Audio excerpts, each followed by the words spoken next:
ওমর ইবনুল খাত্তাব রাদিয়াল্লাহু তাআলা আনহু ইসলামের দ্বিতীয় খলিফা ছিলেন। শুধু দ্বিতীয় খলিফাই নয়, ওমর ইবনুল খাত্তাব রাদিয়াল্লাহু তাআলা আনহু আল্লাহর রাসূলের শ্বশুর ছিলেন।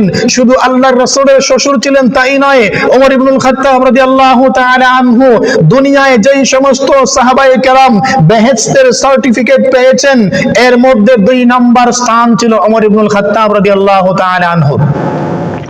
ওমর ইবনুল খাত্তাব রাদিয়াল্লাহু তাআলা আনহু শুধু এখানেই শেষ নয়, আল্লাহর রাসূল সাল্লাল্লাহু আলাইহি ওয়াসাল্লাম বলেছেন, আমার পরে তো কোনো নবী হবে না, যদি আমার পরে কোনো নবী হতো তাহলে ওমর নবী হতো।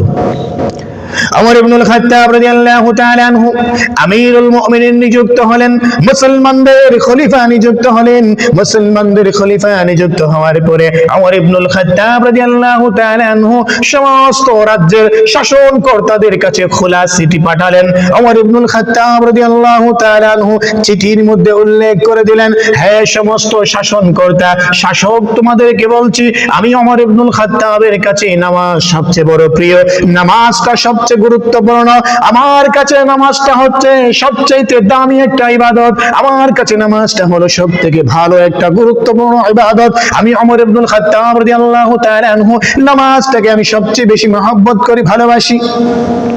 ওমর ইবনুল খাত্তাব রাদিয়াল্লাহু তাআলা আনহু খলিফা নিযুক্ত হওয়ার পরে তিনি সমস্ত শাসনকর্তাদের কাছে, শাসকদের কাছে খোলা চিঠি পাঠালেন, আর চিঠির মধ্যে উল্লেখ করে দিলেন, নামাজটা আমার কাছে গুরুত্বপূর্ণ, নামাজটা আমার কাছে প্রিয়, নামাজকে আমি ভালোবাসি, নামাজকে আমি মহব্বত করি, আমার জীবনের থেকেও বেশি নামাজকে প্রাধান্য দিই।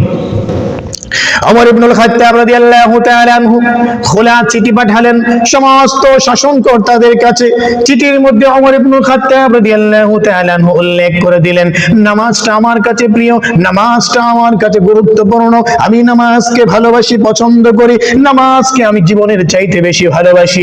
আমার দুনিয়া, আমার অর্থ সম্পদ, প্রাচুর্য, ক্ষমতা সবকিছুর ঊর্ধ্বে আমি নামাজকে ভালোবাসি। আমি সমস্ত শাসনকর্তা তোমাদের কাছে চিঠি পাঠাইয়া তোমাদেরকে ঘোষণা করে দিলাম, যে ব্যক্তি নামাজটাকে গুরুত্ব সহকারে আদায় করবে, যেই ব্যক্তি নামাজটাকে ইহতিমামের সহিত আদায় করবে, পালন করবে, ওই ব্যক্তি দ্বীনের অন্যান্য যাবতীয় কাজগুলো গুরুত্ব সহকারে আদায় করবে, গুরুত্ব সহকারে পালন করবে।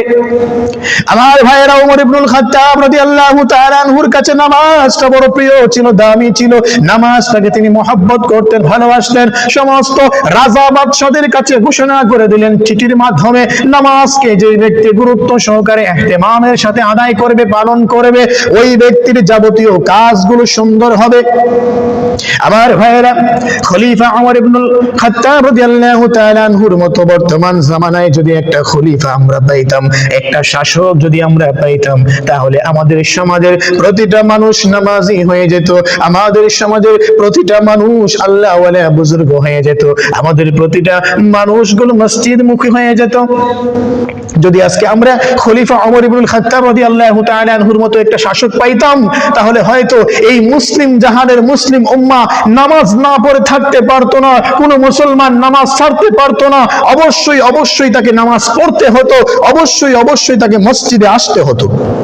আজকে আমাদের শাসকরা, আজকে আমাদের রাজা বাদশারা গুনাহের কাজে উৎসাহিত করে, গুনাহের কাজে উদ্বুদ্ধ করে, গুনাহের কাজ করার জন্য আমাদেরকে উৎসাহ প্রদান করে, কিন্তু ভালো কাজের জন্য কোনোদিন উৎসাহ প্রদান করে না।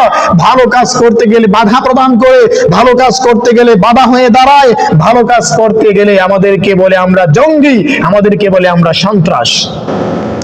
আমার ভাইয়েরা, যদি আজকে ওমর ইবনুল খাত্তাবের মতো একটা শাসক হতো, তাহলে নামাজ না পড়ে আজান হবে আর মসজিদে কেউ আসবে না, এমন হতো না।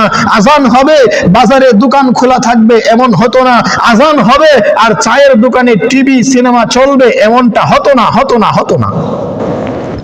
আমার ভাইয়েরা, ওমর ইবনুল খাত্তাব রাদিয়াল্লাহু তাআলা আনহু নামাজকে বড় গুরুত্ব দিয়েছেন, নামাজকে বড় প্রাধান্য দিয়েছেন, নামাজকে বড় ভালোবেসেছেন, নামাজটাকে তিনি বড় প্রাধান্য দিয়েছেন, নামাজকে তিনি দুনিয়ার সমস্ত কাজের আগে প্রাধান্য দিয়েছেন। কারণ হলো নামাজটা আল্লাহ তাআলার কাছে সবথেকে দামি এবং প্রিয় ইবাদত। এই নামাজকে যেই ব্যক্তি সঠিকভাবে পালন করবে, ওই ব্যক্তির অন্যান্য আমলটাও সঠিক হয়ে যাবে। ওই নামাজটাকে যেই ব্যক্তি সুন্দর করে পালন করবে, আদায় করবে, ওই ব্যক্তির যাবতীয় কাজগুলো সুন্দর হয়ে যাবে, আর সুন্দর করে যাবেন আল্লাহ তাআলা। আমার ভাই, আমার ভাইয়েরা, আল্লাহ তাআলা বলেছেন, হে গোলাম, গোলামের দলেরা, হে ইমানদারেরা, নামাজটাকে সঠিকভাবে পালন করো, নামাজটাকে সুন্দরভাবে আদায় করো, আমি আল্লাহ তাআলা তোমাদের সব কিছুকে সুন্দর করে দেব।